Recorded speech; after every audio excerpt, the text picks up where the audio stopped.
तो आज का सेशन 84 है, प्रैक्टिस सेट हमारा टीजीसी की, और बाकी DT प्लस भी हो, LT ग्रेड हो, असिस्टेंट कोई भी एग्जाम हो आपका, GIC हो, तो उसमें इक्वली बेनिफिशियल रहेगी आपको वीडियो। चलिए स्टार्ट करते हैं बिना देरी के और देख लेते हैं क्या है आज के सेशन में हमारे पास। तो सबसे पहला क्वेश्चन हमारे पास ये रहा स्क्रीन पर, कहाँ गया भाई? हाँ, द प्रेजिडेंट, एक second, the president of immortals had ended his spot with line noble. Hardy के कौन से नोबल से ये लाइन ली गई है? The president of immortals had ended his spot with the mayor of Casterbridge, the return of the native, far from the madding crowd, Tess of the d'Urbervilles. तो guys यहाँ पहले बात कर लेते हैं कि जो ये आया था आपका, ये 1861 में आया था। रिटर्न ऑफ द नेटिव की बात करें तो शायद 1878, ठीक है, 1878 में आया था। फार फ्रॉम द मैडिंग क्राउड 1874 में आया था। और अगर इसको देखें आप लोग, टेस्ट ऑफ द डेयर बेबल्स, तो 1891 में आया था। तो ये आपके ईयर्स हैं, ये आपको याद रखने हैं सारे के सारे। और इसका आंसर जो हो जाएगा वो डी ऑप्शन होगा, यानी कि डी ऑप्शन में, the present of immortals had ended his spot with. तो ये लाइन इसी से ली गई है। सेकंड क्वेश्चन क्या है? सेकंड क्वेश्चन ये रहा, कुछ गड़बड़ कर रही है आज screen. In a letter on her deathbed, अपने डेथ बेड पर इस एक लेटर में, what does Susan confess to husband in the mayor of Casterbridge. Mayor of Casterbridge में जो सुसान है, हैंकर्ट की वाइफ है, जो मेयर बने हैं कैस्टरब्रिज के, तो वहाँ पर वो क्या फेस करती है इसके अंदर? तो गाइस इसका सीधा आंसर हम बता देते हैं, यहाँ आपको सी ऑप्शन होगा। वो जो बात करती है वो करती है, Elizabeth Jane was not his daughter, कि जो एलिजाबेथ जेन है, जो उसकी बेटी है, वो हैंकर्ट की बेटी नहीं है। बिकॉज जब उसने उसको बेच दिया था, ठीक है, तो उसके न्यूसन को बेच दिया था ना 5 गिनीज़ में, तो वहाँ पर उसके बाद जो उसकी बेटी होती है ना हैंकर की, उसकी डेथ हो जाती है। तो ये जो लड़की थी, ये उसकी थी, जो अभी मैंने न्यूसन आपको बताया है, जो बायर था उसका, सुसान का, तो उसकी जो ये बेटी उसकी थी, बल्कि ये हैंकर की नहीं थी। तो ये बात बाद में वो कन्फेस करती है अपने लेटर में। थर्ड क्वेश्चन है, one of the ceremony the town people perform to shame Lucetta in the mayor of Casterbridge. Mayor of Casterbridge में लुसेटा को शेम करने के लिए what is the name of the ceremony, उस ceremony का क्या नाम है जो टाउन पीपल परफॉर्म करते हैं? तो हार्लॉट रेड है, स्वम बम्पल है, स्कीमी राइड है, या फिर स्मूदिंग है? तो यहाँ जो ऑप्शन होगा वो बी आंसर होगा हमारे पास, स्कीमी राइड का वहाँ पे परफॉर्मेंस की जाती है। अच्छा, लाइफ स्पेन थॉमस हार्डी का अगर आप बता दें मुझे तो काफ़ी अच्छा रहेगा। ठीक है, देख लूँ आप, कोई कुछ गड़बड़ हो रही है आज, बहुत देर में काम कर रहा है ये, बहुत देर में काम कर रहा है गाइस। 1840 में पैदा हुए थे ये, और 1928 में इनकी डेथ हो गई थी। ठीक है, चलिए फोर्थ क्वेश्चन है, which of the following works does not belong to romantic poetry. इनमें से कौन सा वर्क रोमांटिक से बिलोंग नहीं करता है? हाइपेरियन देखें तो पीबी शैली का है, बिल्कुल बिलेटेड रोमांटिक्स रहे हैं, शैली, बायरन और कीट्स, तो हाइपेरियन इनकी है। लिरिकल बैलड्स आप देखें तो वर्ड्सवर्थ की है, वो भी रोमांटिक पोएट थे। और क्रिस्टाबेल आपके ST कॉलेज की है, वो भी जो थे वो थे। तो जो लास्ट में हो जाएगा TS इलियट का वेस्टलैंड हो जाएगा, यानी कि लास्ट जो ये रोमांटिक है ये विक्टोरियन है। ठीक है, जो वेस्टलैंड है ये कैसा है? विक्टोरियन है। चलिए फिफ्थ क्वेश्चन है, I had seen birth and death but had thought they were different, there birth was hard and bitter agony for us like death. तो ये जो लाइन है बहुत प्यारी लाइन है, लेकिन ये है कहाँ की? The love song of J. Alfred Prufrock, the hollow man, journey of Magi, या फिर द वेस्टलैंड? कहाँ की लाइन है ये जो आपको मिल रही है?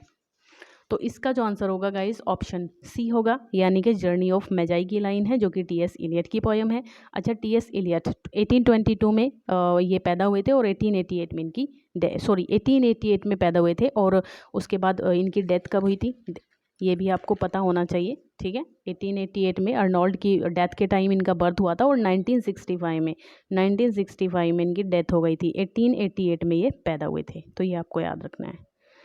The title of the third section of the Waste Land, Waste Land के थर्ड सेक्शन का क्या टाइटल है?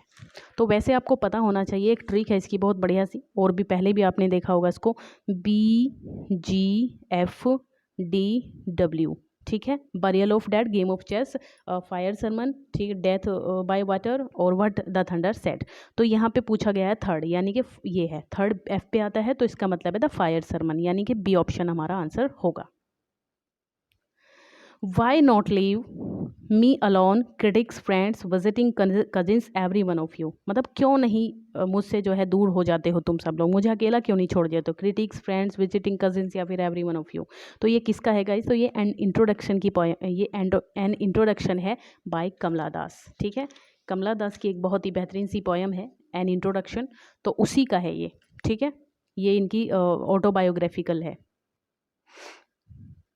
The old play house by Kamala Das is a poem of. The old play house जो है एक पोएम है कमला दास की। तो ये किस चीज़ के लिए है poem? Surrender to male domination है, प्रोटेस्ट अगेंस्ट मेल डोमिनेशन है, harmony between husband and wife है, या जेलसी है। लाइक शेयर आप नहीं करते हो बिना कहे गाइस, और मैं कहती नहीं हूँ, बहुत कम कहती हूँ, बट आपको ज़रा भी कदर नहीं है। प्लीज़ लाइक शेयर कर दिया करें और आगे भेज दिया करें वीडियो को, ठीक है, ताकि ज़्यादा लोगों तक पहुँचे और हम जो है और ज़्यादा मोटिवेशन मुझे मिले, लाइक मिले, सब्सक्राइबर्स मिले और ज़्यादा मोटिवेशन मुझे मिले, ताकि और बेहतरीन आपके लिए कर पाऊँ। ठीक है, तो यहाँ जो आंसर हो जाता है इसका वो हो जाएगा ऑप्शन बी, यानी कि प्रोटेस्ट अगेंस्ट मेल डोमिनेशन, यानी कि बी ऑप्शन होगा protest against male domination.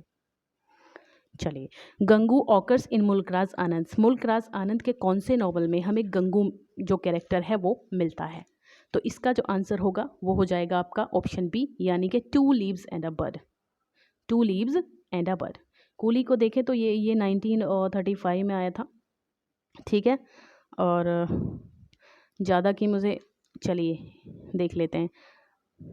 Untouchable, अच्छा कूली ये आया था गाइज 6 में, सॉरी, अनटचेबल आया था आपका 1935 में, अनटचेबल आया था।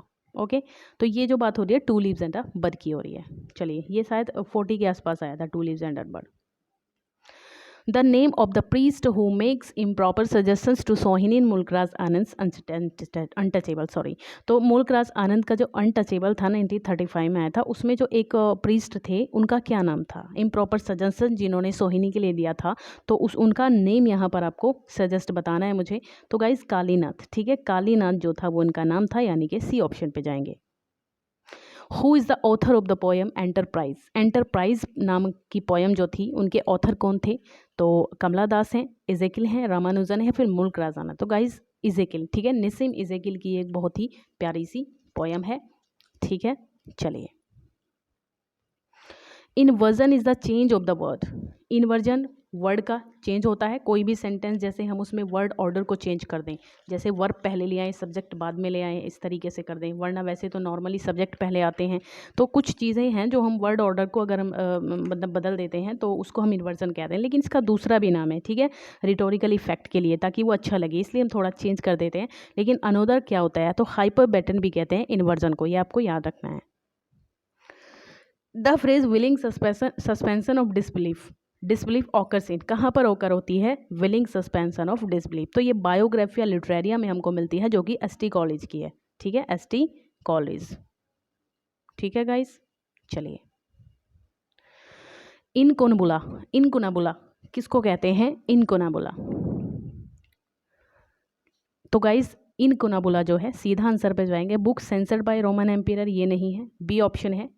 बी ऑप्शन है यहाँ पर हमारे पास में कि book published before the year 1501 से पहले, 1501 से पहले जो बुक पब्लिश हुई हैं उनको इनकुनाबुला कहा जाता है, राइट। चलिए, the title the new criticism published in 1941, 1941 में न्यू क्रिटिसिज्म नाम का टाइटल पब्लिश हुआ है कि, तो ये किसके द्वारा इसको लिखा गया था? क्लिंथ ब्रुक्स हैं, जॉन क्रो रैंसम है, रॉबर्ट पेन वॉरेन है, या फिर एलन टेट हैं? तो इसका आंसर हो जाता है ऑप्शन कि जॉन क्रो रैंसम। ठीक है, जॉन क्रो रैंसम से रिलेटेड है टाइटल, तो ही ऑथर बुक। ठीक है, इस बुक को इन्होंने ऑथर किया है, एसेइस्ट रहे हैं, ये स्कॉलर रहे हैं, American educator, scholar, literary critic, poet, essayist रहे हैं, है ना, और फाउंडर रहे हैं new criticism school of literary criticism के। ठीक है, चलिए। चूज करेक्टली स्पेल्ड वर्ड, आपको करेक्टली स्पेल्ड वर्ड को चूज करना है यहाँ पर, तो सही से बताइए सिमेट्रिकल की जो सही जो इसका होगा वो कौन सा है? तो आई थिंक इसका बी ऑप्शन होना चाहिए, यानी कि SYMM होना चाहिए, और ETRI सिमेट्री CL कल, तो सिमेट्रिकल इसका यही बन जाएगा। लाइक शेयर जल्दी से कर दीजिए अगर अब तक नहीं किया है गाइस प्लीज़। और इसमें पूछा है कि करेक्टली स्पेल्ड वर्ड पूछा है यहाँ पे भी, तो फार्मास्यूटिकल का बताना है आपको। तो फार्मास्यूटिकल में होता है गाइस FPHARMA, फार्मा CEUTI, स्यूटी, ठीक है, CL कल। तो कौन सा होगा यहाँ पर फार्मास्यूटिकल के लिए? तो ये हो जाना चाहिए, यानी कि गाइस आपका होना चाहिए ऑप्शन बी। ये भी आपका ऑप्शन बी होना चाहिए, यही हमारा सही हो जाएगा। करेक्ट स्पेलिंग बतानी है यहाँ पर भी क्लोरोफिल की। तो क्लोरोफिल की करेक्ट स्पेलिंग होती है गाइस, बी ऑप्शन होगा इसमें भी, CHLOROPHYLL, ठीक है, ये आप याद रखें। डिस्पैरिटी, डिस्पैरिटी का मीनिंग बताइए क्या होता है? डिस्पैरिटी का मीनिंग क्या होता है? इनइक्वालिटी है, इम्पोलाइटनेस है, या फिर अनहैप्पीनेस है? क्या होता है डिस्पैरिटी का मीनिंग? तो ये आपका आंसर जो हो जाएगा वो ऑप्शन सी बनेगा गाइस, ठीक है।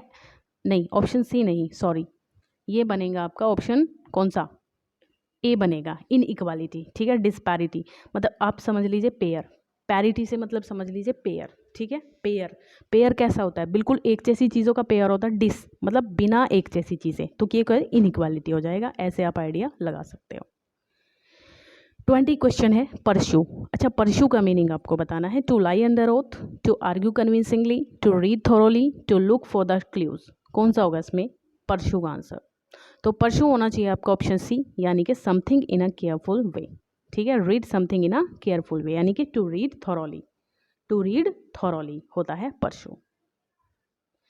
एमनेस्टी, एमनेस्टी पेनल्टी होती है, जस्टिस होता है, पार्डन होता है, रिलीज होता है। सारी की सारी चीज़ें मीनिंग आपको पता है। पेनल्टी भी पता है किसी भी गलत चीज़ को करने के लिए जो जुर्माना होता है, और जस्टिस आपको पता है, पार्डन माफ़ कर देना होता है, रिलीज किसी को जो है छोड़ देना होता है हवालात से, जैसे किसी को रिलीज़ कर देना जेल वगैरह से, तो उसके लिए होता है। और एमनेस्टी का यहाँ पर हो जाएगा आंसर सी, यानी कि पार्डन, ठीक है। क्षमा, क्षमा कहते हैं एमनेस्टी को। एड्रोइट, एड्रोइट का मीनिंग बताना है गाइस। तो एड्रोइट का मीनिंग होता है आपका स्किलफुल, कनिंग, विलेनस, विक्ट। तो स्किलफुल बहुत ज़्यादा स्किल जिसके अंदर होती हैं, कनिंग चालाक होता है, विलेनस थोड़ा गलत प्रवृत्ति वाला व्यक्ति होता है, दुष्ट, विक्ट होता है, ठीक है। तो यहाँ पर जो स्किलफुल होगा वही एड्रोइट का मीनिंग होता है। एपिक्स, एपिक्स क्या होता है? पीक होती है, अंडरग्राउंड होता है, क्वालिफाइड होता है, या फिर ग्रीडी होता है। तो एपेक्स की बात करें तो ये हो जाएगा ये पीक, ठीक है। पीक होता है, समिट होता है, काफ़ी सारे होते हैं इसके। पीक होता है, समिट होता है, एपिक्स होता है, चोटी। फैलिसिटस, फैलिसिटस का मीनिंग हैप्पी है, कन्वीनियंट है, फर्वेंट है, या फिर ब्रिटल है। देखिए हैप्पी होता है खुश होना, ये तो पता है आपको। कन्वीनियंट होता है किफ़ायती, जिसको करके हमें थोड़ा मतलब थोड़ा बेनिफिट मिले किसी भी तरीके का। या फिर फर्वेंट होता है, या फिर ब्रिटल, ब्रिटल होता है बहुत नाजुक, जो आसानी से टूट जाए, ब्रिटल शायद वही होता है। तो यहाँ पर जो फैलिसिटस है, इसका मीनिंग PGT 2005 में आया ये क्वेश्चन, तो ये हो जाएगा आपका ऑप्शन बी, यानी कि कन्वीनियंट, ठीक है। किसी भी तरीके से जिसको करने से हमें थोड़ा बेनिफिट मिले किसी भी प्रकार का। टुमुलचुअस, टुमुलचुअस का मीनिंग बताना है। तो टुमुलचुअस क्या होता है गाइस? कॉजिंग डिस्टर्बेंस है, कॉजिंग फियर है, कॉजिंग इलनेस है, कॉजिंग ग्रीफ है। तो यहाँ जो हो जाएगा ऑप्शन ए होगा, यानी कि कॉजिंग डिस्टर्बेंस, कॉजिंग डिस्टर्बेंस। टुमुल, जिससे किसी भी तरीके का डिस्टर्बेंस हमें मिले तो वही होता है टुमुलचुअस। तो यही थे गाइस क्वेश्चन। आई होप आपको सेशन पसंद आया होगा। पसंद आया है तो एक कमेंट जरूर कीजिएगा कि कितने मार्क्स आपने गेन किए हैं, है ना। अपना स्कोर जरूर बता दिया करें, ताकि मुझे पता रहे कि जो लेवल है वो कैसा चल रहा है, प्रैक्टिस सेट्स का जो लेवल है वो कैसा चल रहा है। तभी तो पता चलेगा अगर आप मुझे अपने आंसर शेयर करेंगे, है ना। कभी कहती हूँ तो कर देते हो, अगर कहना बंद कर देती हूँ आप बिल्कुल नहीं करते हो फिर, ठीक है। अपने स्कोर जो है वो ज़रूर शेयर किया कीजिए। चलिए गाइस, ठीक है, फिर मिलते हैं नेक्स्ट सेशन में। तब तक के लिए पढ़ते रहिए। Bye bye, take care.